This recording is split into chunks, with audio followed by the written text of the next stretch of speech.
എന്നിട്ട് anchor Janam T വിയിൽ ആ ചർച്ച അവസാനിപ്പിക്കുന്നുണ്ടോ എന്ത് പറഞ്ഞുകൊണ്ടാണ് നിങ്ങൾക്കറിയാമോ?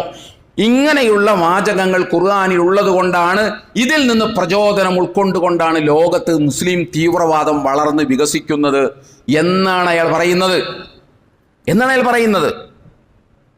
ഈ വാചകം നിഷ്പക്ഷമായിട്ട് നമ്മൾ ഖുർആനിലെ ഈ ആയത്തുകളെ സമീപിച്ചാൽ, ഞാൻ പറഞ്ഞല്ലോ, എല്ലാ കാലത്തേക്കും എല്ലാ ദേശത്തുമുള്ള എല്ലാ മുസ്ലിങ്ങളോടുമുള്ള പൊതു നിർദ്ദേശമല്ല ഇത്.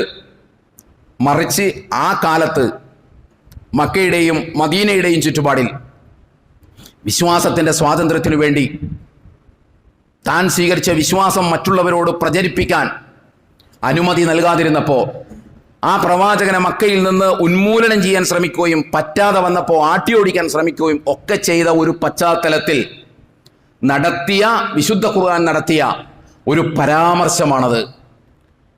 Not a general statement. പിന്നെന്താണത്? അത് ടൈം ആൻഡ് ടെറിട്ടറി ബൗണ്ടഡ് ആണ്. കാലവും ദേശവുമായിട്ട് ബന്ധിതമായ അള്ളാഹുവിൻ്റെ പ്രസ്താവനകളാണത്. അതാണ് നമ്മൾ മനസ്സിലാക്കേണ്ടത്. ഒരിക്കലും ഇസ്ലാമിക പ്രചരണത്തിനോ വിശ്വാസത്തിൻ്റെ നിർബന്ധത്തിനോ വേണ്ടി ഒരാളുടെ നേരെ പോലും ആയുധമെടുത്തിട്ടില്ല. അത്തരം സന്ദർഭങ്ങളിലെല്ലാം അള്ളാഹുവിൻ്റെ റസൂൽ സല്ലല്ലാഹു അലൈഹി വസല്ലം പറഞ്ഞത്, ഞാൻ കാരുണ്യത്തിൻ്റെ പ്രവാചകനാണ് എന്നാണ്.